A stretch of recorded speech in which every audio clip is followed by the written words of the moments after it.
Milsurp Garage.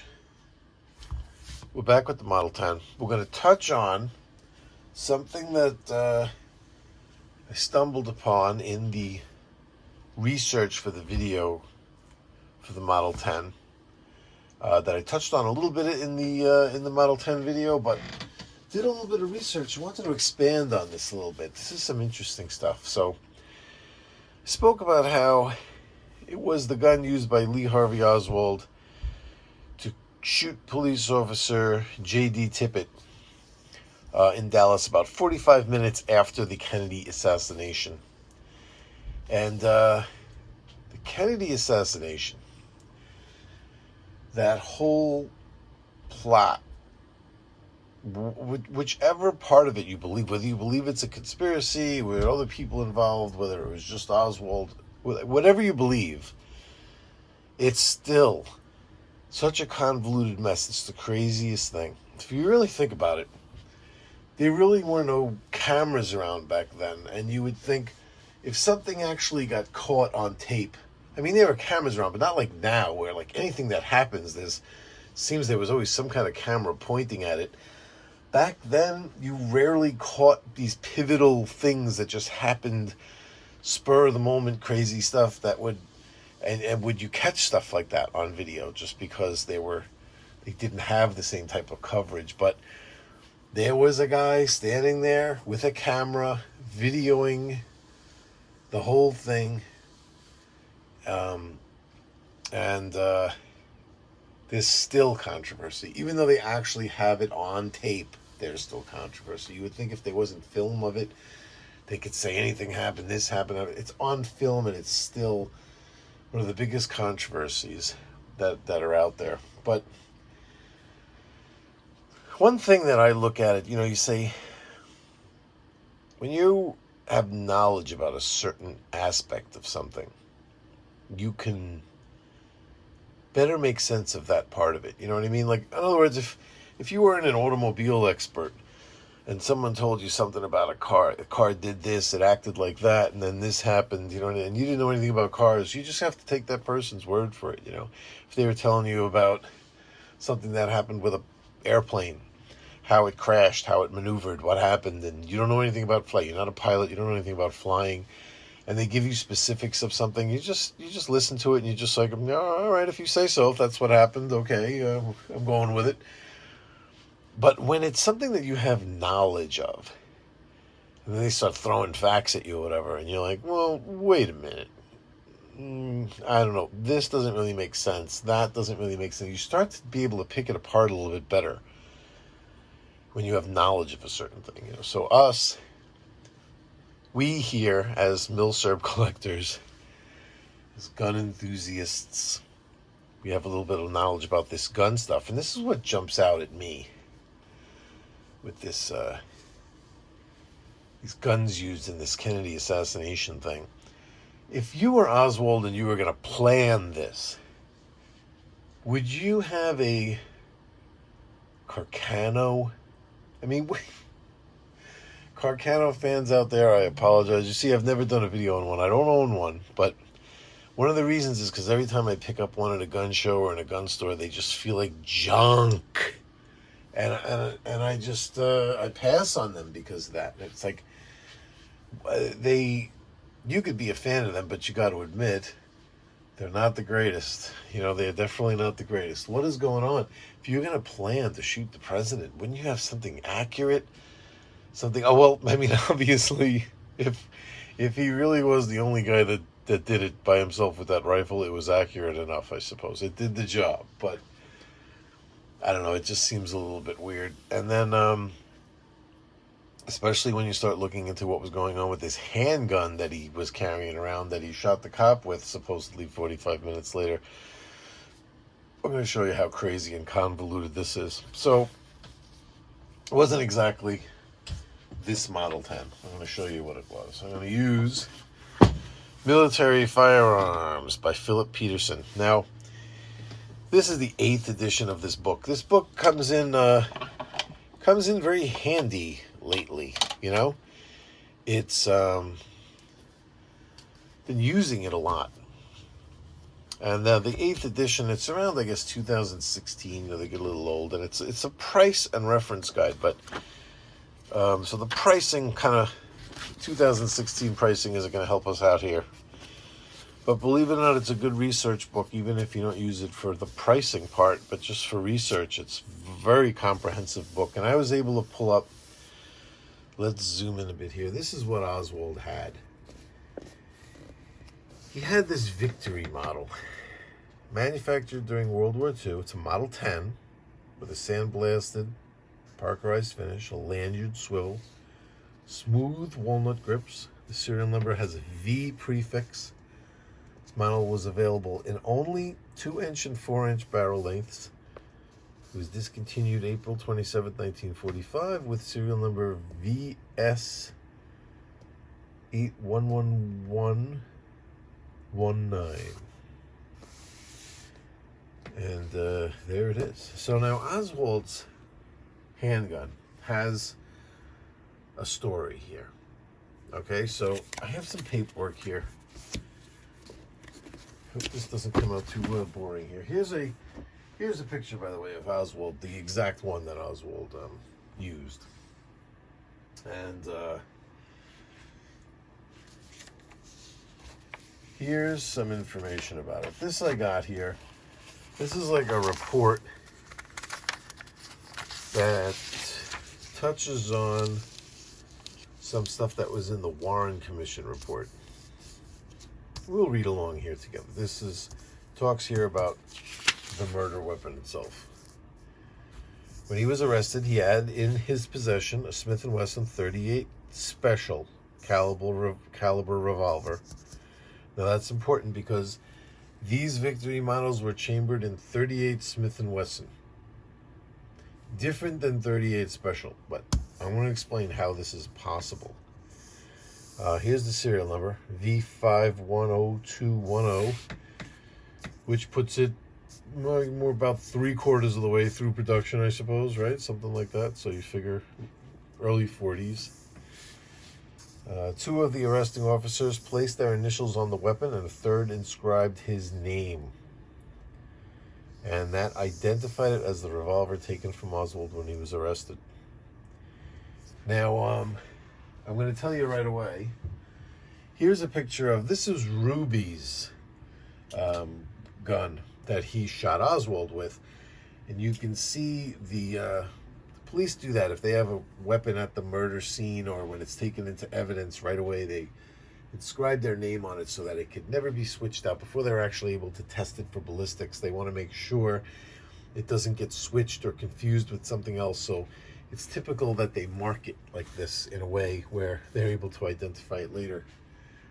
And you see on the Oswald, on the J.D. Tippit murder weapon, you don't see any of that scratching, even though they say they put it. But here, I found this information that shows where exactly they marked it, how they describe it here, exactly why you don't see it in these pictures is because the markings were here. Above this screw was along here was where they put their initials, and when the gun's just laying like this, in these views that they show here, you don't see this part of it here to see where they actually inscribe their names. So I saw that as part of the I'm just going to debunk some of these things that the conspiracy theorists came up with. They said, no, that's not the gun because they say they put their names and you don't see it inscribed on there. That's the reason why for that. Now here, let's continue on. 4 cartridge cases were found in the shrubbery on the corner of 10th and Patton where this happened by 3 of the eyewitnesses. Okay, so 3 eyewitnesses found 4 shell casings.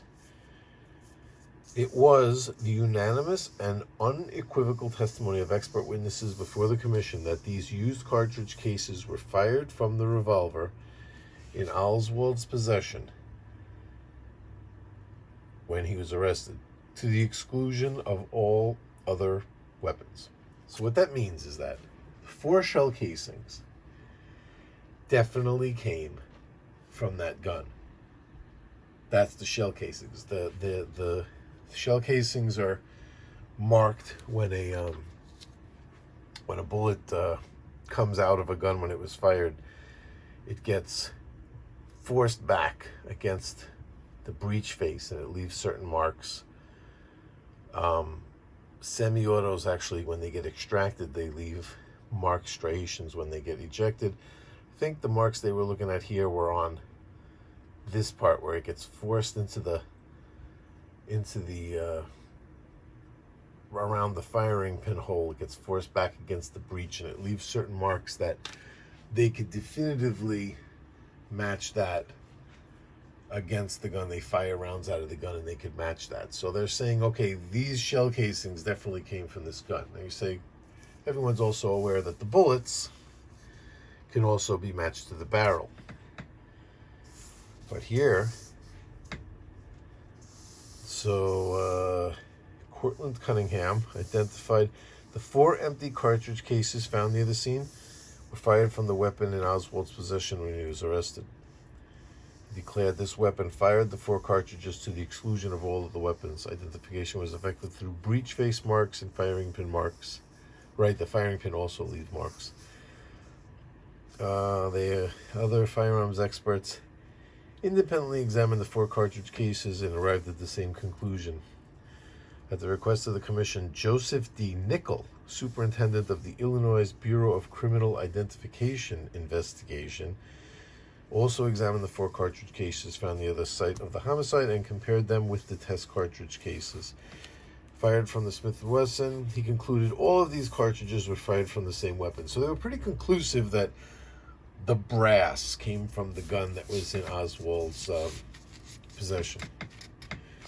Now, the bullets. Cunningham compared 4 lead bullets recovered from the body of Patrolman Tippit. Now, they found inside of him were 4 bullets.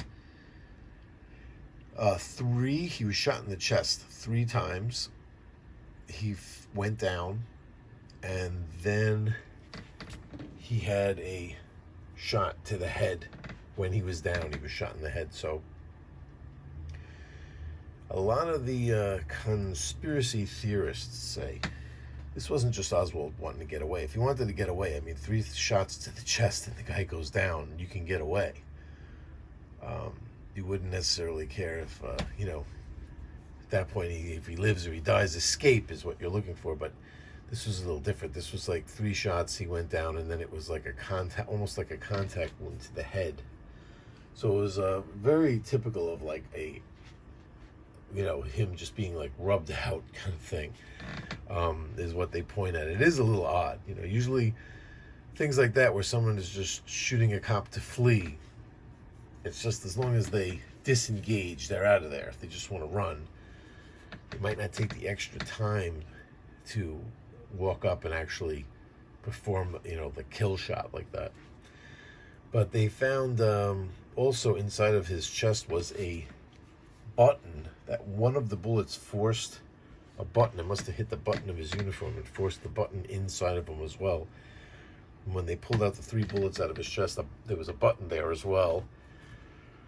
And they recovered all 4 bullets. Now, here's what's interesting. The bullets were slightly smaller than the barrel of the pistol which had fired them. This caused the bullets to have an erratic passage through the barrel and impressed upon the lead of the bullets inconsistent in individual characteristics, which made identification impossible. Consecutive bullets fired from the revolver by the FBI experts cannot be identified as having been fired from that revolver. Why? The reason is because the handgun was originally 38 Smith & Wesson. Now look, I don't want you going ahead. Wait for me. Here is 38 Smith & Wesson. If you want to go ahead, read this. This is different than 38 Special. It's It's one of the more widely adopted American revolver cartridges. It had been used all over the world. England began using it as an official service cartridge prior to World War II, and it's rather well distributed through the British Commonwealth. So the 38 M&P, the Smith & Wesson M&P, was originally, these ones that were sent to England were originally in 38 Smith & Wesson. Now this one was converted to 38 Special by changing out the cylinder. See, this makes you wonder, why would Oswald even be messing with this, right? They changed out the cylinder. 38 Smith & Wesson is much shorter than the 38 Special. Here's 38 Special. 38 Special right here. You can see, but these are like actual size kind of pictures here. And look at the difference in size. It's like it's shorter. I think there was even called a 38 short or something at some point. I'm trying to look at what different names it had. Yeah, I can't find it. But it had a 200 grain bullet. It was called the 38 200. It had a bunch of different names. But let's get out what do we have? I have it back here. So here, I marked this off for us.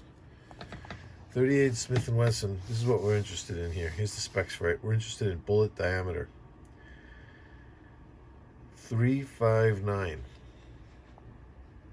So it was originally 359. Here's 38 Special. 357. So it's 2/1000ths of an inch smaller. They changed out the cylinder to 38 Special, but supposedly never changed out the barrel. It was supposedly a 4-inch barrel gun that they cut down to 2 inches. Although looking at it, if that was done, it was done by somebody pretty professional, because it does look like the 2-inch version. But the cylinder, when you change out the cylinder, the timing has to be all completely adjusted. As a matter of fact, Mark Novak just recently put out a video of changing out the cylinder on a DA, Smith & Wesson DA 45, changing out the cylinder to a different one, to allow for the rounds to be head spaced at the shoulder, so you could use the moon clips. And you could see how much fitting and how much work, very specialty work. You really got to know what you're doing to change out these cylinders, because they're matched to each gun and the timing has to be absolutely perfect. There's work involved. Some gunsmith is going to do that and then leave the barrel that's too big, that's 2/2000ths too big. You kind of wonder. It just seems so odd. Now, 2/1000ths isn't going to stop the bullet from going down the barrel. It's not even going to stop the rifling from getting into the projectile.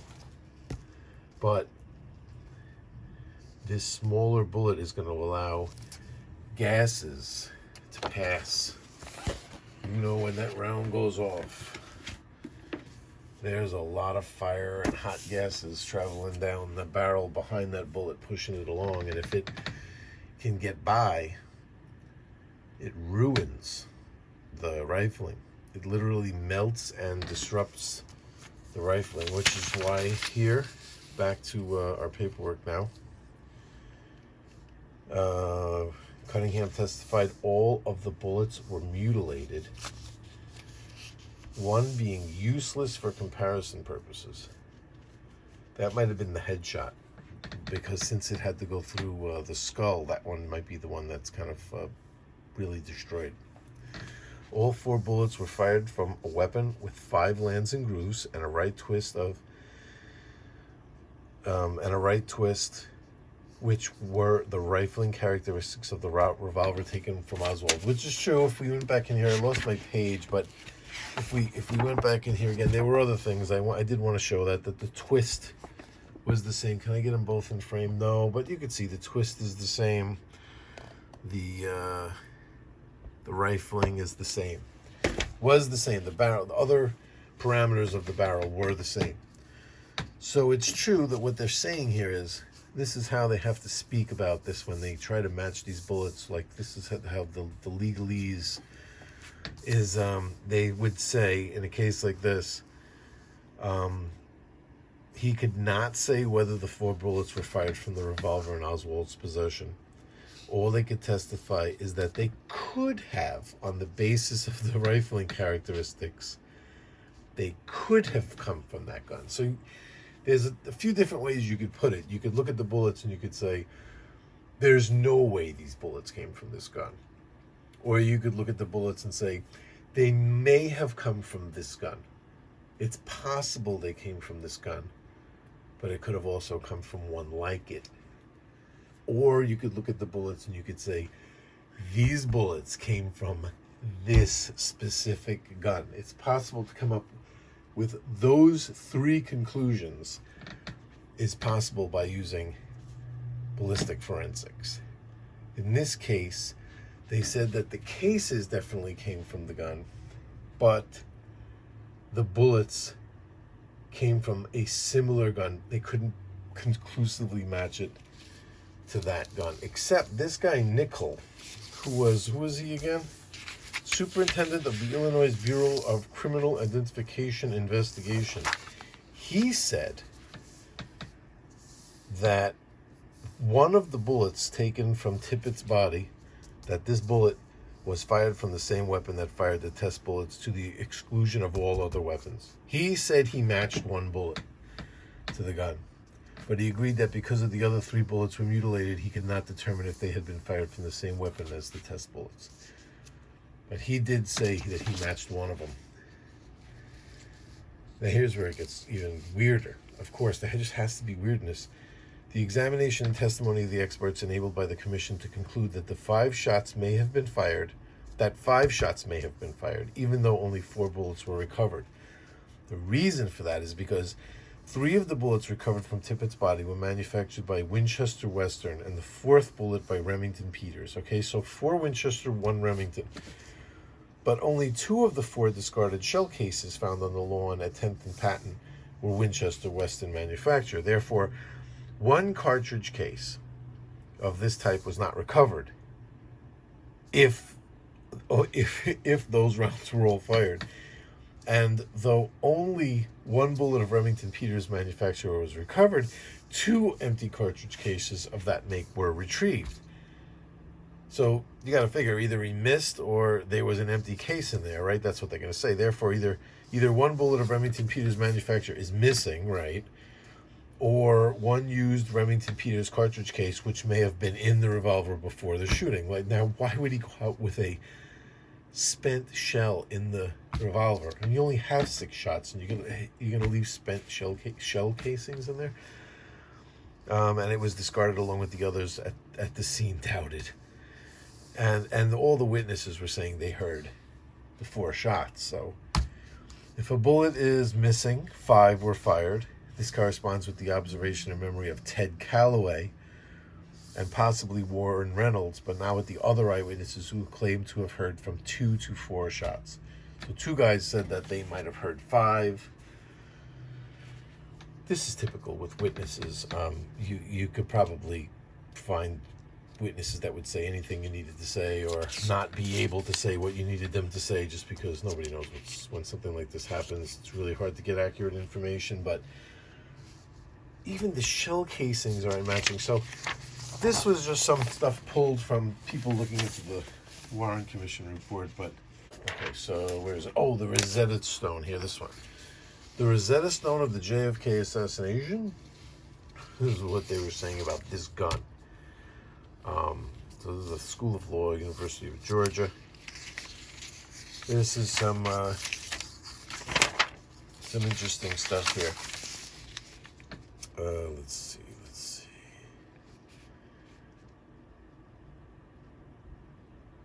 This is kind of like going along the conspiracy routes, where they're saying evidence that Oswald murdered Tippit is unconvincing. So when this is kind of like a debunking of the narrative here. And I'd like to read some of this because this is some of interesting stuff. Okay, so here, down at the bottom here, let's start here. After shooting Tippit, the killer conveniently discarded 4 empty .38 caliber shells, which were, this is right there, right on the corner. These 4 were laying in the bushes. Let's imagine you did shoot a cop. You had a revolver. You shot a cop.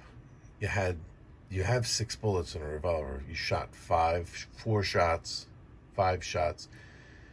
Are you gonna stop right there? After shooting him in the chest, he falls down. You shoot him in the head. You walk up, you take another step or 2, and you shoot him right in the head to kill him. You're gonna take a few steps to the corner and start popping your empty shell casings out, popping the revolver open and knocking the shell casings out and reloading? Really? Without any other threat around? That it's just escape now and not being seen.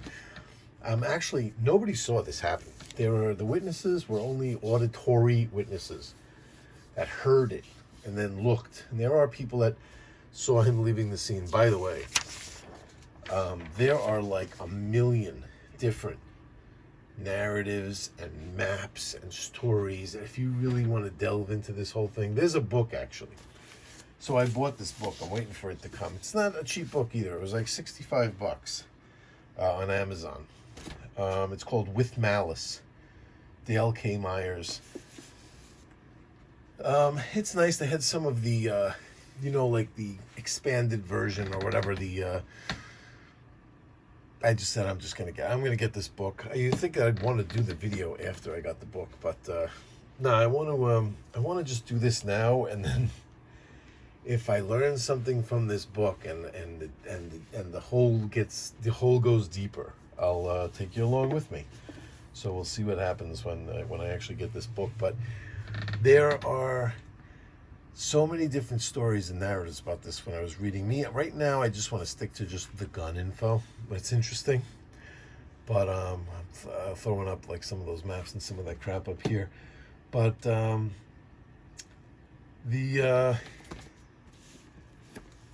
was I? Oh, the book. Okay. Oh yeah, you're really going to be dumping shell? That seems a little odd that he's dumping shell casings on that. And then they don't even match up to the bullets that are in them, the shell casings. Crazy. But it did match up to the gun that he got caught with later on when they busted him in this theater later. So they're saying that they did match up. But shell casings that match the gun that you can't match to the bullets that were in the dead guy. When does that ever happen? After shooting Tippit, he conveniently discarded 4 empty .38 caliber shells, which were identified by the FBI experts as having been fired from the pistol Oswald possessed at arrest. There are, however, strong suspicions that the shells handed over to the FBI by Dallas police were not the shells found at the crime scene. Furthermore, I don't know where they're coming up with that information. Furthermore, the shells did not correspond with the bullets removed from Tippit's body during his autopsy, which there is credence here. A strange fact when the Warren report desperately but unsuccessfully tried to explain away, which is true. That did seem like a desperate explanation. 2 of the shells were Winchesters, 2 were Remingtons, but the bullets recovered from Tippit consisted of 3 Winchesters and 1 Remington. FBI experts could not link the bullets taken from Tippit's corpse to Oswald's revolver for 2 reasons. First, the bullets were too mutilated. Second, the barrel of the weapon had apparently, before Oswald bought it, been altered. That is not true. See, like right away like I'm saying, if you didn't know about guns, you'd read this and be like, well, if they're saying the barrel was changed, I guess it was. Or, no. It was the cylinder that was changed. The problem was that the reason why they were mutilated is because the barrel wasn't changed. Anyway, And test firing the revolver showed that consecutive bullets fired from the revolver could not be identified as having been fired from that revolver, even accepting that Oswald owned and possessed the weapon in question and that the shells tested by the FBI had been fired from that weapon. Therefore, the ballistics evidence is questionable. That is true. That is true. And then they go on talking about other stuff here, but the bottom line is,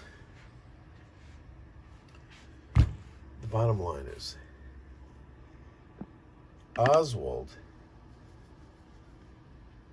bought a gun. This is what they want you to believe. They want you to believe that he bought a gun that had the cylinder changed out to a different caliber, the barrel not the right size, and he had mixed matched rounds inside the cylinder. Maybe some of them were already spent shell casings. I mean, is it possible that he could have like reloaded and used Remington bullets and Winchester cases, whatever? You know, was he sitting home like with a Lee hand loader, like loading up his own rounds? Ugh. Crazy, right? It's just, why all these discrepancies over just like a simple pistol that he had? Weird, right? Well, that's the info I got. And there's the gun. This is what it looked like before, you know, where this place that he got it from, wherever he bought it from. Look around online, do some research if you want to poke around a little bit more. I'm going to wait for this book to come. You know what else? I ordered this book on the Miami firefight, figuring, hey, maybe I'll do a video about that. That's not that there's not a ton of stuff up online already, but hey, let's look at what that's about. I got the Ed Marklees, was his name, book. And I think it's going to come signed. I think it actually comes from him. I think like the guy himself puts the book out, you know, sells his own book and signs it, signs the copies of it. And if so, that would be pretty cool. The only problem is right now it is the night of February 19th. And I've been following the tracking, and it was shipped on like the 11th, and it moved halfway across the country. And on Monday the 14th, it said it arrived at in a certain state at their processing center, which was just one state away. Actually, like right outside the metropolitan area where I live. And that was the end of it. It just stopped right there, and it just says now the only update it's giving is it's going to be late, and it's in transit for the last 5 days. It hasn't moved, so I'm a little worried about what happened with this book. I'm still waiting on it, and I'll take a look at that. Maybe I'll put a video up there for Ed to take a look at the book. It sounds like it's pretty interesting, and so we'll maybe poke around and do a video on that. I'll see when this book comes here. What's it called again? With Malice, Dale K. Myers, which is just on the Oswald J.D. Tippit murder. So there might be a whole lot of information that clears up some of this stuff right here that we're talking about. But that's what he did. It was chambered in .38 Smith & Wesson. He had the cylinder changed out. Or I don't know if he actually went and did it, but this is the gun he bought. Had the cylinder changed out to .38 Special, but they never changed out the barrel. And that caused gases to get by the bullets to not be able to identify them as coming from that exact gun, of course. So they can't conclusively say the bullets in this dead cop came from the gun that's in this guy's pocket when he got arrested shortly after. No. They were just some shell casings that they say they found on the scene that matched that gun. And he could have, they easily could have fired rounds out of that gun and just kept the brass. I mean, that's not hard to do. But if you were going to make a conspiracy about that, wouldn't the brass match the bullets? Insane. Or maybe when you do something like that, you don't even think that there could be a comparison like that made. Who knows? It could go on forever, right? All I know is it's late Saturday night, and these are the things I've been thinking about here with the Smith & Wesson Model 10. To be continued, I suppose. Let's see what the book says. Thanks for listening to my gibberish, and I'll see you all real soon. Later. Yes,